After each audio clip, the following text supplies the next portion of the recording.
Our phones know our faces, our voices, our memories. They tag, remind, and resurrect moments we thought were gone.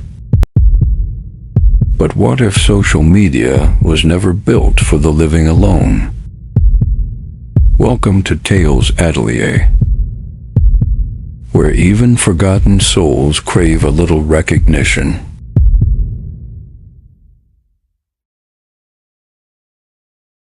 Have you ever updated an app without thinking? Just a thumb press, a new feature slides in, and suddenly the way you interact with your own memories shifts. That's what happened the night I installed the update. It was supposed to be harmless, fun, even, the new auto tag feature. The app promised it would recognize faces better, suggest tags instantly, save me the hassle of typing names every time. One click, and everyone in the photo is identified. Convenient, right? So I tested it. I snapped a picture of my roommate in the kitchen, messy counter behind him, coffee mug half raised. Auto tag lit up instantly. Tag suggested, James. Nailed it. He laughed, leaned over my shoulder, said, "Wow, creepy accurate." Then I tried a group selfie with friends at the bar. The app outlined each face with little squares, names popping in neat bubbles. Tag suggested, Claire. Tag suggested, Malik. All correct, efficient, smooth. But then there was the fourth box.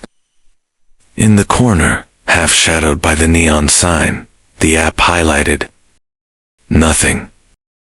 Empty air, as far as I could see. Yet the bubble read, Tag suggested, unknown. At first, I thought it was a glitch. Some stray pixel the software mistook for a face. I zoomed in, squinted, and I'll tell you this, when I looked closer, my chest tightened. Because it wasn't nothing. It was faint, blurred like a reflection in dirty glass, but it was there. The curve of a cheek, the outline of lips, eyes darker than they should have been, staring right at the lens. And the kicker, none of us remembered anyone standing there. Not at the bar, not when I snapped the shot. Tell me, what would you have done? Laughed it off, said, "Ha, creepy glitch," and then kept scrolling. That's what I tried to do. I deleted the tag, closed the app, told myself it was software overreaching. But when I reopened it, the tag was back. Same spot, same faint face. My friends leaned in, frowning. "Dude, who's that?" Claire asked. Malik laughed, too loud. Some stalker hiding in the corner. James waved it off. "It's AI. It messes up." I wanted to believe him, really. But the longer I stared, the more certain I became that the app hadn't made a mistake. Because the face didn't look random. It looked intentional. Like he'd been waiting for the shutter. I closed the app, shoved the phone in my pocket, tried to enjoy the rest of the night.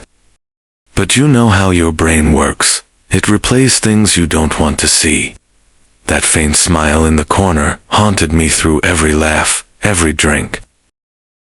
And when I got home, drunk enough to forget, I checked my notifications before bed. There it was. "You've been tagged in a photo." I blinked, confused. It wasn't one of mine, not my friends, not anyone I followed. Just a dim, grainy shot of my own kitchen. Empty. Except for one figure leaning in the corner.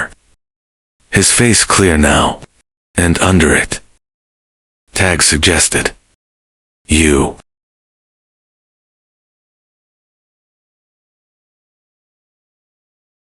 You know that itch in your brain when you tell yourself something was a glitch. But deep down you don't believe it. That's how I woke up the next morning, hungover, eyes gritty, but still replaying that last notification. Tag suggested, "You." I checked my phone before I even brushed my teeth. The photo was still there, my kitchen, shadowed, silent. And him. The stranger leaned in the corner, head tilted, grin like he'd been standing there all night, waiting for me to wake up. His tag bubble glowed. You. I deleted it. Shoved the phone face down like that would erase the memory, but by lunch, curiosity gnawed through my denial. I opened the app again, almost daring it to be wrong. It wasn't. Every new photo I took, no matter where I was, he was there. I snapped a picture of my sandwich at the cafe. Tag suggestions: Claire, James, and then, unknown. A faint reflection in the window glass, his eyes staring right at mine. I tested it in the office. Took a photo of my desk, pens, laptop, messy sticky notes. And there he was again, blurred in the reflection of my monitor, smile creeping wider. I even tried something stupid. Tell me you wouldn't have to. I turned the camera to an empty wall, nothing but peeling paint. Tag box appeared instantly, unknown. This time his face was clearer, like the more I used the feature, the more detail it gave him. And yet, you know how it is. There's always a part of you that wants more proof that you are not losing it. So I did the worst thing possible. I showed my friends. Look at this, I said, shoving my phone at James. The sandwich photo, the reflection. He frowned. That's weird. Claire squinted. Some kind of AR prank, like those hidden filter games. Malik snorted. Bro, it's AI. It's scraping random faces. Don't freak out. I wanted to agree. God, I wanted that out. But none of them noticed the thing I did, that the face was the same. Photo after photo. Not a random set of strangers. Not AI noise. One man, his grin sharpening frame by frame, as if he was learning to focus. I stopped using the camera for a while after that. Weeks passed. Notifications piled up, ignored. My friends teased me for quitting content. I laughed it off. Better they think I was burned out than know the truth. But then last night, it got worse. My phone buzzed. Claire tagged you in a photo.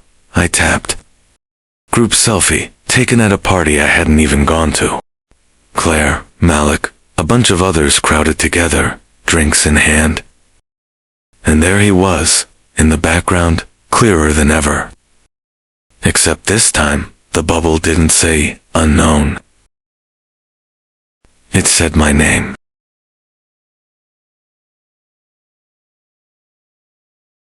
You ever get that sinking feeling when you realize something isn't just yours anymore? That whatever you thought you could hide has already spread out of your hands. That's where I was after Claire's photo. Because I wasn't at that party. I know I wasn't. And yet, there I was, tagged in the same frame as him. My name, his face. At first I thought it was a prank, friends messing with me, editing the images to push me over the edge. But then Malik texted me. Bro, why do you keep tagging some random guy in all your pics? He's in mine now too. WTF. He sent screenshots. Different photo, different night. Him and his girlfriend at a movie theater. And there, 2 rows back, sat the stranger. Same tilted head, same grin. The tag bubble floated over him, unknown. Claire sent one next. She'd taken a shot of her dog in the park. No people around. But there he was again, blurred behind a tree, tagged automatically, like he belonged. Seriously, she wrote, this is starting to freak me out. Do you know him? I wanted to say no, wanted to scream it, but the truth sat heavy in my chest. I knew him too well by now. Not his story, not where he came from. Just that face burned into every frame, sharper every time. And then came the kicker, the moment that told me this wasn't just new. James dropped an old memory into the group chat, a photo from college, years back. The four of us crammed into a dorm room, red cups in hand, faces flushed with bad vodka and worse decisions. I remembered that night, remembered who was there, what songs were playing, how the room smelled like instant noodles and sweat. I knew for a fact he hadn't been there. But in the auto-suggest bubble, right behind us, sat the stranger. Clearer than ever, like he'd always been there, waiting for the software to catch up. And the tag suggestion, it didn't say unknown. It didn't even say my name. It said, Caleb. My stomach turned. You ever feel history shift under your feet, like your own memories are lying to you? That's what it felt like. I scrolled back through my own archives, shaking fingers digging through years of photos I hadn't touched in forever, and sure enough, Caleb was there. Faint in the background of a birthday party, blurred on the edge of a vacation shot, a half-face in the reflection of a car window, always smiling, always looking straight at me. And the app was happy to remind me. Notifications buzzed one after another. Tag suggestions pending. So-and-so accepted your tag. My friends started joking about it online. Hashtag who is Caleb, they called it. A fun little mystery, a running gag. But I couldn't laugh, not when I knew the truth. Not when every new photo pushed him closer, clearer, like the lens was sharpening focus on something it was never meant to see. Last night, I finally broke. I locked my phone, swore I'd stop looking. But this morning, a new notification waited. Caleb accepted your tag request.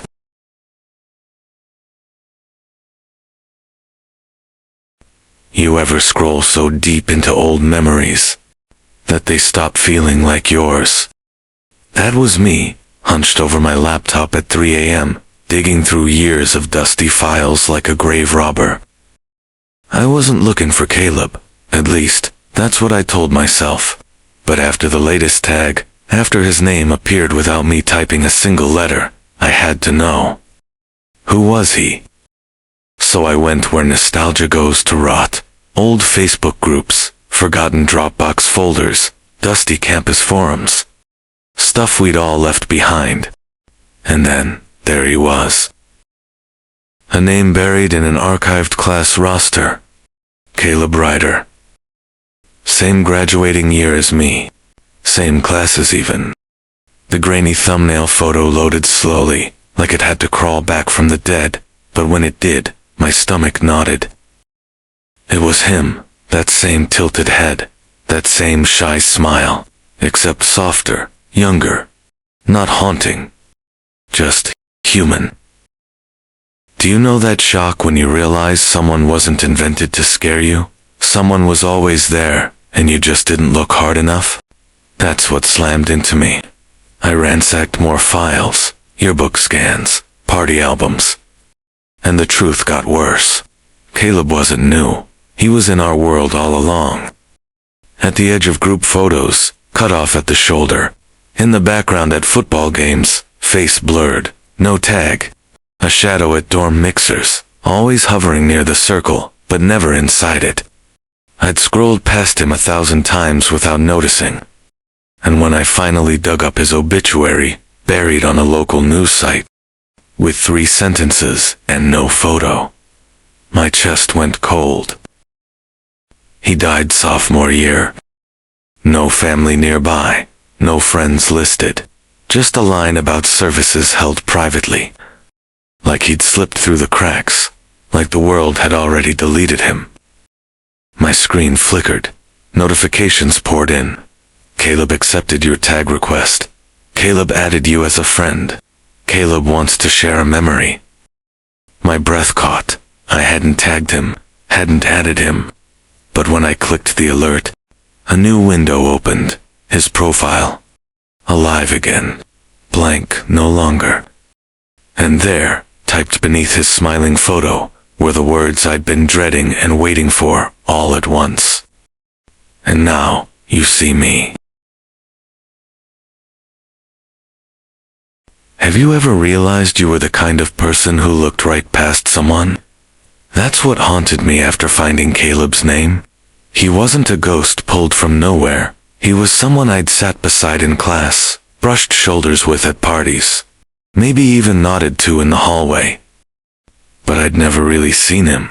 I couldn't stop digging. The yearbook was where I started. I pulled it off a dusty shelf, like it was a Bible, flipped through the glossy pages, and there he was, again and again. At the back of the chess club photo, cut off at the edge.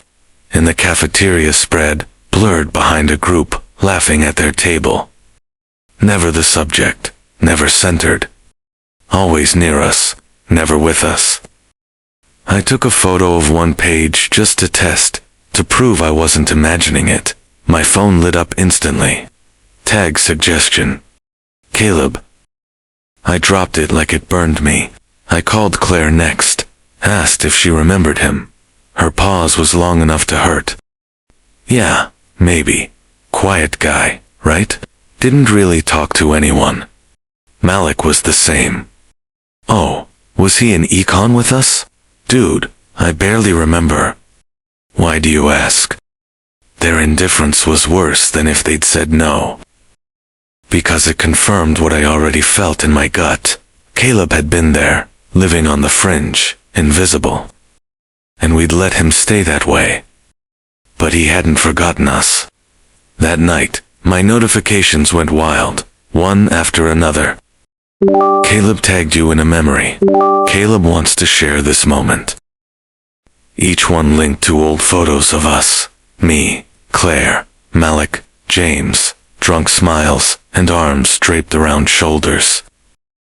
Except Caleb was there now, in all of them. Not blurred, not faint. Front and center. And the captions changed too. Words I hadn't written appeared beneath. Best night ever. Friends forever. So glad I was there. I stared at them until my throat closed.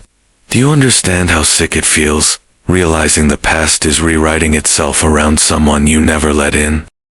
The final straw came when I found a group shot from freshman orientation.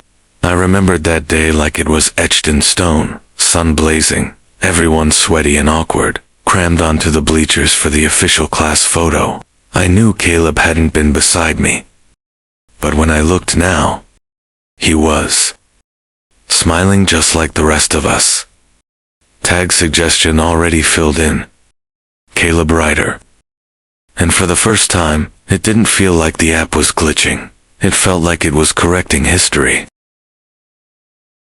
That's when the DM came through. From Caleb. Almost enough. One more, and I'll belong. Have you ever held a book and felt like it weighed more than paper should? That's how the yearbook felt in my hands the night I decided. Heavy with faces, with years, with everything we chose to remember, and everything we didn't.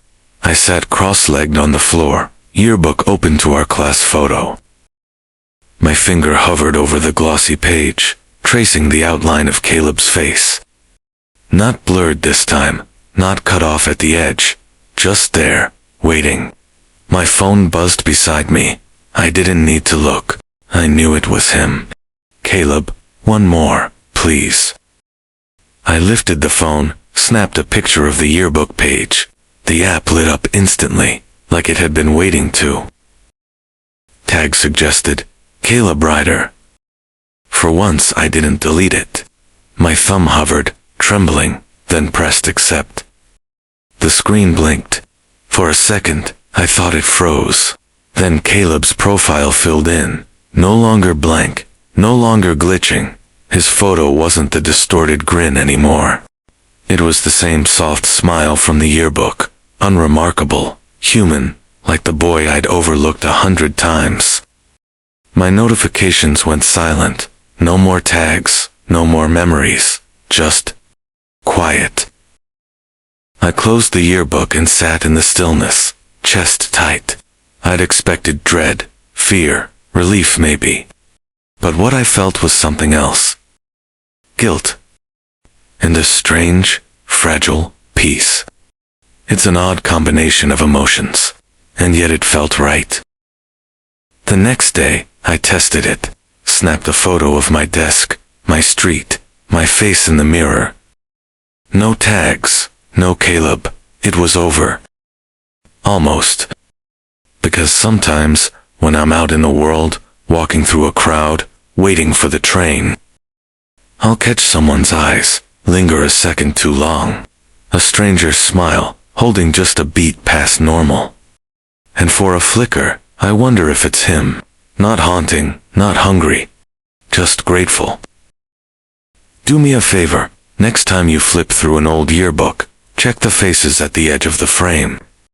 And if you see someone you don't remember, someone who never got tagged, maybe give them a name.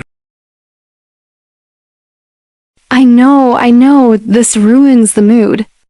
Just a small thank you. Your time here means the world. We're new here, and a like or subscribe really helps. Subscribing to Tales Atelier helps us share more. Okay? Back we go. Into the dark.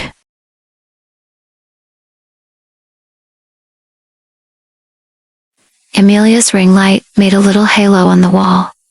A bright coin pressed against the dark. "Hey friends," she said, settling into her chair. "Low-stakes Sunday. Ask me anything." The chat popped awake in a cascade of bubbles. Here first. What's the plant's name? Room tour. She tilted the camera, laughing. "The plant's name is Fernie. He's thriving. Unlike my sleep schedule." The lens caught the soft clutter of her life. Viewers asked about exams, coffee, the poster behind her. 40 minutes in, she did a quick desk tour. The chipped mug, the Polaroid of 3 friends on a pier, the tiny ceramic rabbit she kept for luck. "There," she said, flipping the camera back. Riveting content. Someone asked if she ever got creeped out living alone. "Nah," she said, "walls are thin. I can hear my neighbor's blender like a lullaby." Time blurred in the warm hum of her voice and the soft click of keys. At 58 minutes, she checked the clock at the corner of the screen. "Okay, I'm going to wrap. You've been sweet. Hydrate and log off before midnight. Seriously." She blew a kiss at the lens, grinned at the chat one last time, and hit end stream. Silence pulled in the room, as if the walls had been holding their breath. The ring light's afterimage hovered blue in her eyes. She eased back, feeling the pleasant crackle of adrenaline fade. The house settling and the radiator ticking like a distant metronome. Habit tugged her to the dashboard. She loved the neatness of analytics, the soft clinical truth of graphs. Processing replay. 73%. She tossed the empty mug in the sink, rinsed it, listened to the water drum hollowly against porcelain. When she returned, the counter had ticked up. 94, 98, 100. The thumbnail sharpened. A frozen image of her mid-laugh, shoulders turned toward the shelf. She didn't remember laughing that hard there, but thumbnails freeze odd moments. She hovered, finger tingling over the trackpad. A tiny tooltip blinked. Duration, 1 hour, 0 minutes, and 0 seconds. She frowned. He always kept casual lives under an hour. Tonight, she'd signed off at 58:47. She was sure, because she'd said, not crossing the hour mark. She had the thought as neatly packaged as a receipt, 58:47. The cursor drifted, the replay page pulsed open. Autoplay counted down in a soft, indifferent font. 3, 2, 1. The stream replay began exactly as she remembered. Her smile crisp in the glow, the plant bobbing behind her. Amelia leaned back, watching herself chat and joke with strangers who weren't really strangers anymore. It was oddly comforting, like watching a twin. At 20 minutes in, she nearly clicked away, but something held her. The replay had a texture the live moment never carried. An uncanny silence between her words, the kind that exists only in recordings. She caught herself holding her breath, waiting. At 33 minutes, as past Amelia leaned off camera to grab her mug, the chat scrolled by. Nothing strange. She refocused, scanning the bookshelf. That was when her stomach clenched. Someone stood there. At first it looked like a trick of contrast. An oblong smear between books and shadow. But the figure sharpened, tall, narrow, pale in the dim. A head bent slightly, chin angled as if listening. Amelia froze, the mug in her current hand rattling against her teeth. She dragged the playhead back. Frame by frame, the blur condensed into something undeniable. A shape, humanoid. No features but the posture of waiting. The live chat in the corner scrolled cheerful nonsense. Not one viewer had commented on it. Nice mug. What playlist? Show Fernie again, lol. She whispered aloud in her empty apartment. Why didn't anyone say anything? Her recorded self returned to the chair, oblivious. Behind her, the figure's head tilted, just slightly, as though curious. Amelia slapped the spacebar, pausing it. The screen froze. Her own grin split across the pixels, and behind her the shape leaned closer, almost brushing her shoulder. Her phone buzzed violently on the desk. The notification preview pulsed with a line of text she hadn't expected, from an unknown number. We liked tonight's stream. Keep watching. Amelia's pulse jumped as the phone kept buzzing. The notification glowing like an open eye. She flipped it face down and dragged her gaze back to the replay. The paused image mocked her, her smile frozen, the pale shape bowing its head toward her shoulder. She pressed play again. The figure blurred, then dissolved as if swallowed by static. She leaned closer, scrubbing back, then forward. The distortion was subtle but deliberate, like the video itself wanted to hide something. At 42 minutes, she heard it. A voice faint, threading through the hum of her microphone. Amelia. She jolted upright. Her past self hadn't reacted. The chat continued as normal. Amelia. But in the replay, the voice whispered her name again. Amelia. Low, strained, dragging the syllables like a plea. She replayed the clip, pressing her headphones tight.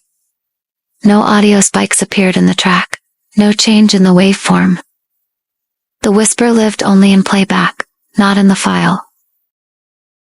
She tested it on her phone. The same.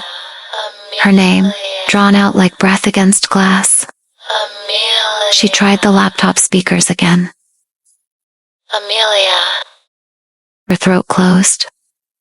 This is edited, she told herself. Even as her stomach knew better. She hadn't shared access with anyone. She hadn't even set the video to public yet. Another whisper crawled out of the track, softer this time, as though closer to her ear. Not Amelia, a different word. Behind you. She whipped around. The bookshelf loomed, quiet and harmless in the dim. The mug, the plant, the postcard. All normal. And then her phone lit again. A new message from the same unknown number. This time, no greeting. Just a single word that sank into her chest like ice. Smile. Amelia's skin prickled as she set the phone down. Screen still glowing with that single word. She tried to laugh at it. Smile. A troll. Just someone who knew her stream handle. But her breath refused to steady. Back to the replay. She skipped ahead, determined to prove it was nothing more than a glitch stitched together by paranoia. For a while, everything looked ordinary. Her chatting, sipping water, teasing her followers about their questions. Then, at 47:12, the screen blinked. For exactly 60 seconds. The replay went black. Not the buffering wheel, not platform downtime, just a deep, matte void. Silence. Except for faint static crawling along the speakers like insects. When the image returned at 48:12, she nearly shoved the laptop shut. There she was on screen. Still streaming. Still framed by the ring light's halo. But wrong. Her posture was rigid, her hands flat against the desk. Her smile hung wide, stretched too long. Eyes unblinking. As though something were holding her in place. The chat replayed beneath, oblivious. Lol, you're frozen again. Lag queen. Cute smile. None of them had noticed how unnatural it was. She scrubbed back forward, again and again. The black gap never changed. 1 minute gone. Devoured. Amelia muttered, "That's not me. I didn't." She stopped. Her replay self tilted her head, just slightly, then stared directly into the lens. Not at the chat. Not at the mug. At her. As though it knew she'd be watching later. Her phone vibrated again. She didn't want to look, but her eyes dropped anyway. New message. Check your camera roll. Her hand shook as she opened her gallery. At the top sat a photo taken less than a minute ago. Her, sitting at the desk, watching the screen. Mouth parted in shock. Only, in the picture, there was someone standing behind her chair. Amelia's throat tightened as she stared at the photo. She hadn't touched her camera. No shutter sound, no flash, no time stamp error. Just a crisp image of her at the desk, and the shadowy outline of someone behind her. Tall, bent at the shoulders, head cocked like a bird. She deleted it instantly, heart hammering. Only for the image to flicker back into her gallery, twice, 3 times. Each new copy darker than the last, the figure edging closer toward her chair. She shoved the phone face down, forcing herself to breathe. Back to the replay. If this was some sick hack, the proof had to be there.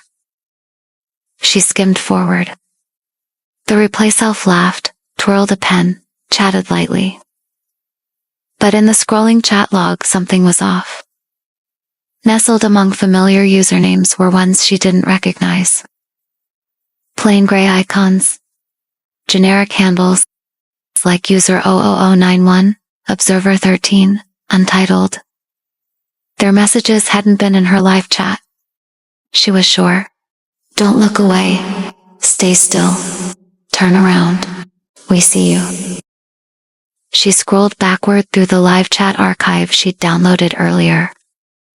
Those accounts weren't there. In the actual stream, they never existed. Yet in the replay, their voices multiplied.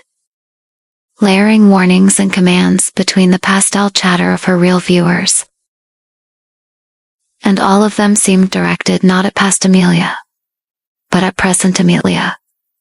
The one sitting frozen in the dark with headphones clamped too tight. Her recorded self glanced at the camera, lips curling into a small smile. On screen, one gray username typed. Good girl. Amelia ripped the headphones off. The room's silence swallowed her whole. Her laptop screen glowed steady blue. Then a fresh message scrolled into the replay's chat. Letters forming one by one, though the video was long finished. Look behind you now. Amelia sat frozen, staring at the words crawling across a replay that should have ended hours ago. Her chest felt locked, every instinct screaming not to obey, not to look. She snapped the laptop shut. Darkness swallowed the desk. The sudden silence was deafening, until her phone chimed with a soft ping.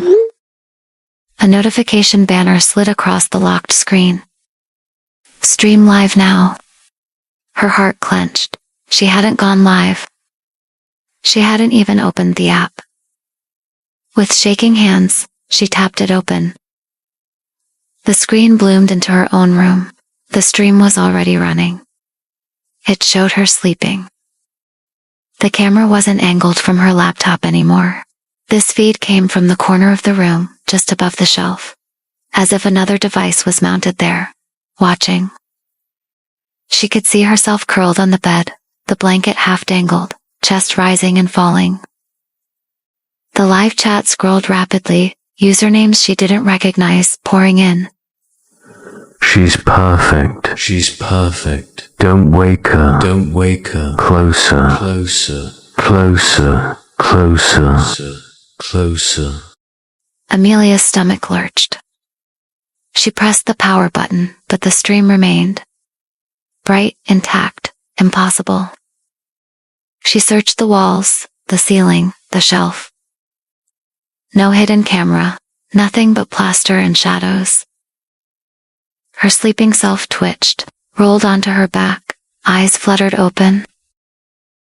On the stream, Amelia sat up in bed, hair falling across her face. Slowly, she turned toward the camera that wasn't there, gaze locking directly with Amelia watching on her phone. Her phone buzzed in her palm. The chat surged. Yeah. She sees us. Yeah. Stay with us. And then her streaming self raised a hand and waved. From the corner of her room, in real life, something rustled, like fabric shifting against wood.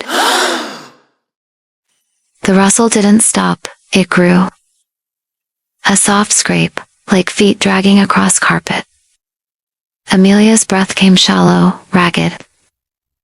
She flicked her phone's flashlight toward the corner. Nothing but the bookshelf, the postcard, Fernie's leaves quivering in the draft. She swallowed hard. You're imagining this, she whispered. But the phone stream still played. Her bed self sat upright now, staring at the unseen camera, lips curving into a smile that wasn't hers. The live chat flooded.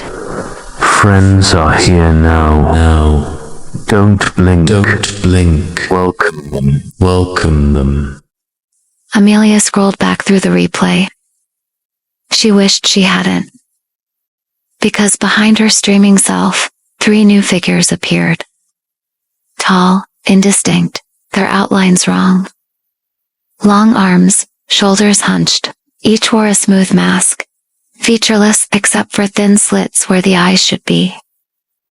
They stood motionless, angled just enough to suggest they weren't watching the camera. They were watching her. Her hands trembled so violently she nearly dropped the phone. She scrubbed back again, desperate to catch the moment they arrived. But they never walked in. One frame they weren't there. The next they were. Her phone buzzed with a new message, no number, no name. Just words bleeding into her notifications like a command. Don't turn around. Amelia's lungs burned, the air behind her felt heavy. Electric, too occupied.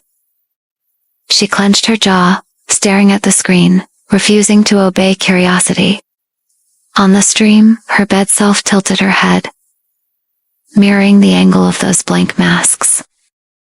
Then, in unison, the 3 figures slowly rotated their heads toward the lens.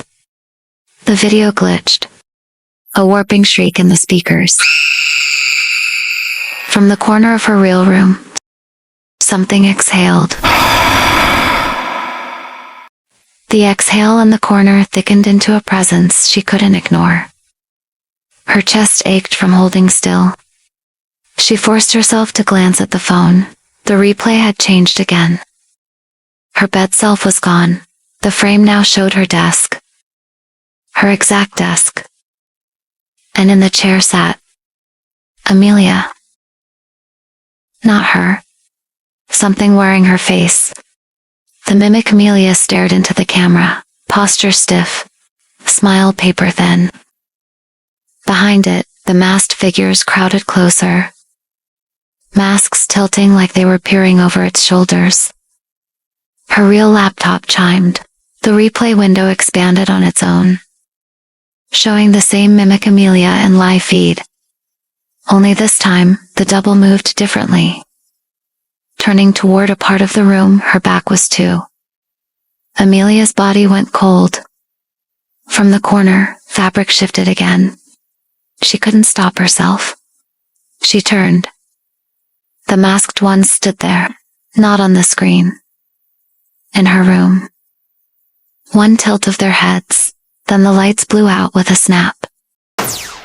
Darkness. Her phone vibrated on the floor. The cracked screen glowed faintly with a single message typed over the video feed. Tomorrow, you're ours. Morning sunlight seeped across Amelia's floorboards like nothing had happened. No masked figures, no whispers. Just the mundane clatter of pipes and the faint buzz of her neighbor's blender. Her laptop sat closed on the desk. She refused to touch it. Every nerve in her body begged her to pretend it was all a nightmare stitched from lack of sleep. She showered, dressed, made tea. Each ordinary act felt like armor. By noon, her phone hummed with notifications. Dozens of them. She hadn't posted anything, yet her follower count spiked higher than ever. With shaking hands, she opened the app. A stream thumbnail sat at the top of her channel. Live, Amelia's back. Her blood froze. Against instinct, she tapped. The feed was flawless. There she was, sitting at her desk, hair neat, voice bright. Hey friends, I missed you. The double chirped, tone smooth and practiced. Thousands watched. Comments flooded. She looks amazing today. Welcome back, Queen. Never leave again. The mimic Amelia laughed, tilting her head exactly the way she never did. Behind her, the corner of the bookshelf flickered, masked shadows shifting just out of focus. Amelia dropped the phone, her knees buckled. She hadn't gone live. She hadn't done any of this. By evening, she tried everything. Password resets, account deletion, even smashing the SIM. None of it mattered. The channel kept running, her face streaming hour after hour. Days passed. Friends texted. You're blowing up lately. Your streams are everywhere. Love your new vibe. She didn't answer. How could she explain she wasn't the one they were watching? Amelia shut her blinds, stopped looking at screens, stopped answering calls. Offline she was safe. The shadows didn't follow her into grocery lines, into walks under real sky. Silence was safety. But online she no longer existed. Her reflection did. The double kept smiling, kept laughing, kept growing. A counterfeit Amelia feeding on views she never wanted. The world adored her ghost. Late one night, she passed her darkened laptop. The lid was shut, but faintly, too faintly, she heard her own voice spilling out from inside. Thanks for watching, it whispered. Stay with me forever. Amelia pressed her hands against her ears and walked away. Offline, she was still Amelia. Online, only her copy exists. So tell me, when the screens go dark, which would you rather keep, your freedom in the real world, or the devotion of a digital one?